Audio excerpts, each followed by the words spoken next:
মারে ফেলা দাও, আমি পদত্যাগ করবো। তাকে গুলি করে মারে ফেলা দিয়ে চলে যাও, পদত্যাগ আমি করবো না। আমাকে যদি মেরে ফেলা হয় আমি পদত্যাগে স্বাক্ষর করবো। আমার স্ট্রেট বক্তব্য, আইনগতভাবে ব্যবস্থা নেবে। আইনের যদি আমি চাচ্ছি যে এই সংক্রান্ত যারা যে মন্তব্য করছে, আমার টিচারদের মধ্যে থেকে 5 জন টিচারের জাল সনদ আছে। এই সনদের ব্যাপারে যখন আমি অভিযোগ করি তখন থেকে আমার পিছনে এই জিনিসগুলো ইন্ধন জোগাতে থাকে। আমার ডাইরেক্ট হুমকি দেওয়া হয়। এখনো নাম্বারগুলো দেখাবো, র্যাব সাজায় হুমকি দেয় যে আপনি এদের বিরুদ্ধে যাবেন না, র্যাবের নাম্বার দেবো, আপনারা কথা বলেন। আপনারা দুদকের নাম্বার দেবো, কথা বলেন। দুদক থেকে ফোন দিয়ে বলে আপনার বিরুদ্ধে অভিযোগ আছে এই আপনাকে কিন্তু এখনই আমরা দুদক অনুমোদন দেবো। প্লিজ আমাকে কথা বলতে দেন, আপনারা মিডিয়াতে নেন। আমি কোথায় বিশৃঙ্খলা তৈরি করেন না স্যার। এখানে আপনি সম্মানিত লোক, আপনি সম্মান দিয়ে কথা বলছেন। আপনি যদি পদত্যাগ না করেন তাহলে আপনি এখন বাসায় যান।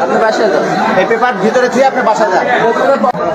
আমি আজকে যেভাবে আমাকে বলা হয়েছে, বিভিন্নভাবে প্রশ্নবিদ্ধ করা হয়েছে, এটা ঠিক। প্রশ্নের আলোকে আমি কিছু কিছু উত্তর দিয়েছি, কিন্তু সেই উত্তরগুলো হয়তো দেখা যাচ্ছে সংখ্যায় আধিক্য হওয়ার কারণে আমার কথাটার এত গুরুত্ব বহন করে নাই। তবে আমি অনুরোধ করব যে এই প্রতিষ্ঠানে কর্মরত থেকে এই প্রতিষ্ঠানের যে পরিশ্রম আর ত্যাগ করে আমি এই প্রতিষ্ঠানকে সাজানোর জন্য দিন রাত অক্লান্ত পরিশ্রম করে যাচ্ছি। একটা কুচক্রী মহলই আমি বলবো, আমার টিচারের মধ্যেই কয়েকজন আছেন, তারা খুব আপ্রাণ চেষ্টা করতেছিল 2000 আজকে 5 বছর আগের থেকে। আমি প্রতিবাদেও লিখেছি যে তারা যে কোনো মূল্যে আমাকে সরাতে পারলে তাদের অনেকগুলা কাজের ওরা স্বীকৃতি পাবে। হয়তো আমি চেয়ারে থাকবো না, তাকে দিয়ে করাবে, এবং পূর্বে সেটাও ঘটছে। আমার কাছে ডকুমেন্টস আছে, আপনারা চাইলে দেব।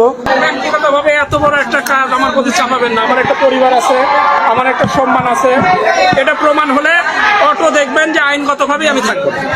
অতএব আপনারা আমাকে চাপ সৃষ্টি করে আমাকে পদত্যাগে বাধ্য করেন না।